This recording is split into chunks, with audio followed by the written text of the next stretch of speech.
रायगड प्रतिष्ठानचे संस्थापक अध्यक्ष व भाजपा अंत्योदय सेलचे महानगर प्रमुख समाधान देवरे यांची लोकाभिमुख कामगिरी। रायगड प्रतिष्ठानचे संस्थापक अध्यक्ष व भाजपा अंत्योदय सेलचे महानगर प्रमुख समाधान देवरे यांनी गेले 10 वर्षांपासून सामान्य नागरिकांसाठी आणि विशेषतः महिलांसाठी विविध उपक्रम राबवले आहेत। आधी केले आणि मगच सांगितले हा त्यांचा कार्यधोरणी दृष्टिकोन असून त्यांनी आजवर तब्बल 48 वेगवेगळ्या कामांची यशस्वी अंमलबजावणी केली आहे। समाधान देवरे यांनी विद्यार्थ्यांसाठी शैक्षणिक मदत, करिअर मार्गदर्शन व विविध उपक्रम हाती घेतले। तसेच कोरोना काळात सर्वात महत्त्वाची स्वखर्चाने कामे करून समाजात आदर्श निर्माण केलाय। यात गरजूंना शिधा वाटप, अन्न वाटप, औषधोपचार सहाय्य तसेच स्थलांतरित व गरीब कुटुंबियांना आवश्यक साहित्य पुरवण्याची मोठी सेवा केली आहे। महिलांसाठी विशेष प्रशिक्षण शिबिरे, आरोग्य तपासणी शिबिरे, विधवा व गरजूंसाठी मदत, युवकांसाठी रोजगारभिमुख उपक्रम अशा विविध कार्यांमुळे देवरे यांनी क्रमांक 10 या विभागात भक्कम सामाजिक पायाभूत कामगिरी उभी केली आहे। रायगड प्रतिष्ठानाच्या माध्यमातून अनेक तरुणांना सामाजिक कार्यात संधी देत त्यांना संघटित केले असून सर्वसामान्य लोकांच्या अडचणी सोडविण्यासाठी हा मंच प्रभावी ठरलाय। देवरे यांनी गेल्या 10 वर्षात आपल्या कार्यकर्तृत्वातून लोकांमध्ये विश्वास निर्माण केलाय। समाधान देवरे म्हणाले की गेल्या 10 वर्षात जे काही केले ते लोकांच्या हितासाठी केले। आम्ही आधी काम केले आणि मग लोकांसमोर मांडले। पुढेही हाच विश्वास ठेवून लोकांची सेवा करत राहणार आहोत। यामुळे समाधान देवरे यांचे कार्य सामान्य नागरिकांमध्ये कौतुकास्पद ठरत असून त्यांची समाजाभिमुख वाटचाल अधिक बळकट होत आहे। नमस्कार, नाशिक लोकशाही न्यूज मध्ये सर्व प्रेक्षकांचे स्वागत। आता सध्या आपण सातपूरमध्ये आहोत। आपल्या सोबत आहेत भाजपा अंत्योदय सेलचे महानगर प्रमुख आणि रायगड प्रतिष्ठानचे संस्थापक अध्यक्ष समाधान देवरे सर। तर यांनी भारतीय जनता पार्टी आणि रायगड प्रतिष्ठानच्या माध्यमातून अनेक अशी कार्य केली आहेत। अनेक म्हणायचं झालं तर 48 कामे केली आहेत आणि त्यांनी असं सांगितलंय की त्यांनी आधीही कामे केली आणि नंतरच सांगितलं आहे की त्यांनी कोणकोणती कामे केली आहेत। तर त्यांनी प्रभाग क्रमांक 10चा संपूर्णपणे विकास केला आहे आणि सामान्य नागरिकांसाठी ही कामे त्यांनी केली आहेत। आपण त्यांच्याकडूनच याविषयी अधिक माहिती जाणून घेऊया। नमस्कार।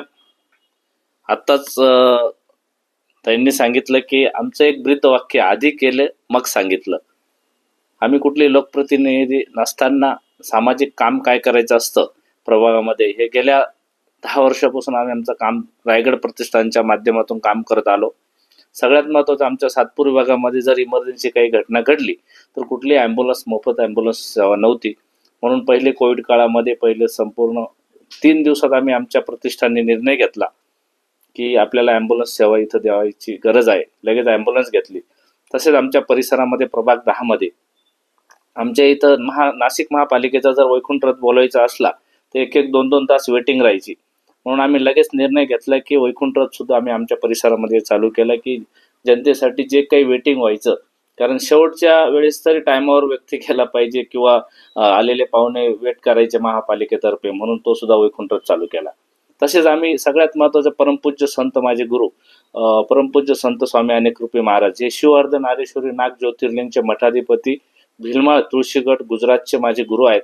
त्यांनी मला एक काम दिलं की भाऊ, हे सामाजिक काम करत असताना तुम्ही सगळ्यात आधी की आपल्या परिसरामध्ये हिंदू धर्माचे देवतांचे ज्या काही मूर्ती असतात किंवा फोटो तुटलेले फोटो असतात, नागरिक काय करतात एखाद्या मंदिराच्या झाडाजवळ टाकून देतात, त्यांचं पहिले तुम्ही संकलन करा आणि त्या सगळ्या मूर्त्या जमा करून त्यांची विधिवत पूजा करा। ते एक काम दिलं। आणि सगळ्यात मोठं काम दिलं आम्हाला की आमच्या गुरुदेवांनी सांगितले की एक निर्मल्य संकलन रथ तयार करा। आणि तो निर्मल्य संकलन रथ आम्ही आता तयार केला असून शनिवार, रविवार, सोमवार 3 दिवस नागरिकांसाठी प्रत्येकाच्या दारात जाऊन आपल्या घरातील जे काही निर्मल्य निघतं ते आमच्या निर्मल्य संकलन रथामध्ये टाकतात। आम्ही म्हटलं की निर्मल्य टाकायला येत असताना सगळे पिशवीमध्ये टाकायला लागले। मग आम्ही 10,000 निर्मल्य संकलन पात्र बनवले। सगळ्यांच्या देव्हाऱ्यामध्ये निर्मल्य संकलन पात्र ठेवलं की जे काही निर्मल्य निघेल तुम्ही त्या पात्रात टाका आणि ते पात्र आमच्या गाडीत टाका, म्हणजे ते निर्मल्य संकलन होईल। हे बघत असताना आमच्या लक्षात आले की मंदिरातलं निर्मल्य घंटा गाडीत जायला लागलं। परत आम्ही 51 मंदिरांची समिती बोलवणे आणि एक 60 लिटरचं निर्मल्य पात्र मोठे बनवून ते पण आम्ही मंदिरांमध्ये ठेवलं आणि खास मंदिरांसाठी मंगळवारी गाडी आम्ही चालू केली। असं रायगड परिसराचं काम चालू होत असताना उन्हाळा लागला तर पाणपोईचं आयोजन असेल, तसंच आमच्या परिसरामध्ये जिथेही काही ओपन प्लॉट असेल, काही कचरा झाला असेल तर तिथं साफसफाईसाठी आमची संपूर्ण टीम JCB घेऊन तिथं जाऊन साफसफाई करते. त्याच पद्धतीने आमच्या परिसरामध्ये जर काही एखाद्या व्यक्तीचा ऍक्सिडेंट झाला किंवा काही लागलं तर ह्या व्यक्तींसाठी आपण एखाद्या कामगार वर्ग आहे आमचा, त्या कामगार वर्गामध्ये लगेच वॉकर घेणं आणि ते काम 2 महिन्यात ते वॉकर फ्री होऊन जातं. तर आमच्या संस्थेतर्फे जे काही आरोग्यासाठी लागणाऱ्या वस्तू आहेत, काठी, व्हीलचेअर, 50 वॉकर ठेवलेले आहेत. ज्याचाही कोणाचा ऍक्सिडेंट झाला होऊ नये, पण झाला तर त्याला पर्याय नसतो. म्हणून आम्ही काय केलं, त्यांना संपूर्ण सामान आम्ही आरोग्याचं पुरवतो. सगळ्यात महत्वाचं आम्ही अजून एक तुम्हाला ज्येष्ठ नागरिकांसाठी एक सुविधा चालू केलेली आहे. अजूनपर्यंत काही लोकांना माहित नसेल, पण रोज 150 ते 200 लोक ट्रीटमेंट घेतात. की नाशिकमध्ये अशी थेरपी नाही की ॲक्युप्रेशर थेरपी, जी पंजाबची थेरपी आहे, की माणसाच्या शरीरामधले जे काही हिट काढणं असेल, ॲक्युप्रेशर सेंटर्समध्ये मॅग्नेटिक थेरपी असेल, त्याच्यानंतर सेराजन सेंटर असेल, काश्य थाळी असेल, या संपूर्ण मशिनरी आणून 4.5 लाखाचा सेटअप आम्ही लोकांसाठी, जनतेसाठी मोफत उपलब्ध करून दिलाय. असं रायगड प्रतिष्ठानचं काम चालू असतं. जो काही सण येतो, सगळ्यात मोठं 4 दिवसाचं आम्ही महाशिवरात्री उत्सव साजरा करतो. त्या महाशिवरात्री उत्सवामध्ये 12 ज्योतिर्लिंग एकाच ठिकाणी उभे करून दरवर्षी एक नवीन मंदिर उभं करतो. जसं आम्ही अमरनाथ तयार केलं होतं, ह्या वर्षी शेषनाग तयार केला होता. 12 मंदिरं करतोच महाशिवरात्रीला, प्लस त्याच्याबरोबर एक मोठं देवस्थान. 4 दिवस लाखोच्या लोकांनी तिथं दर्शन घ्यायसाठी येतात. आता तुम्हाला सांगतो, गणपती विसर्जनाबद्दल जर गणपती आत्ताच गेले, गणपती बाप्पाबद्दल जर सांगितलं तर आम्ही ह्या ठिकाणी संपूर्ण लोकल आमच्या जे काही नागरिकांचे मुलं मुली असतील यांच्यासाठी एक टेस्ट तयार केला होता. आणि इतकाच प्रतिसाद भेटला आम्हाला की रोज 50 ते 100 गाणे व्हायचे, परंतु काही टेस्ट थांबत नव्हता. अक्षरशः डिपार्टमेंट येऊन सांगायचं की आता हे लहान बालगोपालना थांबवा, आणि सगळ्यांना बक्षीस होतं. शेवटच्या दिवशी तुम्हाला सांगतो 5000 तुळशीचे झाडं आणि एक कॅलेंडर तयार केलं होतं.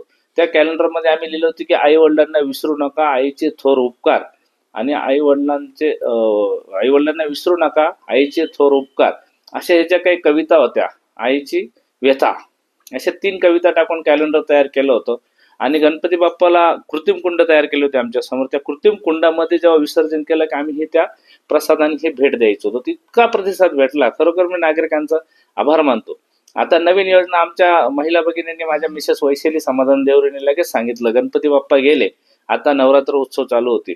आता महिलांसाठी आम्ही गरबा क्लास चालू केला. 2च दिवसात 350 ते 400 महिलांनी सहभाग घेऊन तो गरबा क्लास, दांडियाचा जो काही प्रशिक्षणाचा हा विभाग चालू राहिला. त्याच पद्धतीने मी सर्व नागरिकांना, माझ्या बहिणी भगिनींना सांगू इच्छितो की आता नवरात्रमध्ये 2ऱ्या माळीपासून रोज ह्या ठिकाणून आमच्या 2 बस असतात.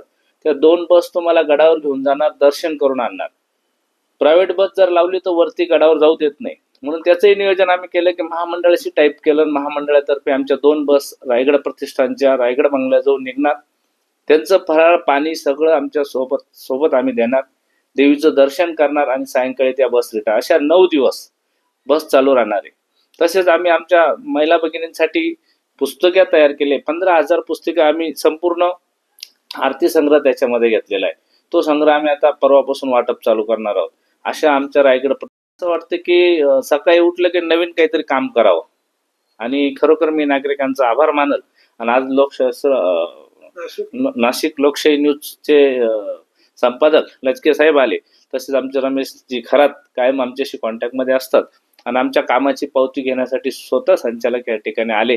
त्यांचं सुद्धा आमच्या रायगड प्रतिष्ठानतर्फे, आमच्या देवरे कुटुंबातर्फे त्यांचं सुद्धा अभिनंदन करतो की एखाद्या व्यक्तीने केलेल्या कामाची पावती त्यांच्या पाठीवर थाप द्यावा. चॅनल हा चालूच असतो, न्यूजवाल्यांनी कशा बातम्या लावायच्या बाकीचे लावत असतात, परंतु त्यांच्या एक मनात आलं की एवढा माणूस जो सत्तेवर नसताना सामाजिक काम करतो, त्या व्यक्तीला आपण भेट घेणं गरजेचं आहे. म्हणून आमचे मित्र होते, त्यांना माहीत झालं तर ते म्हणे आम्हाला भेटायचं, आणि त्यांनी आज माझी भेट घेतली. दीदी सुद्धा आली, त्यांनी सांगितले हे कामं बघून त्यांनी सांगितलं की खूप खूप त्या. ब्युरो रिपोर्ट, नाशिक लोकशाही न्यूज, नाशिक.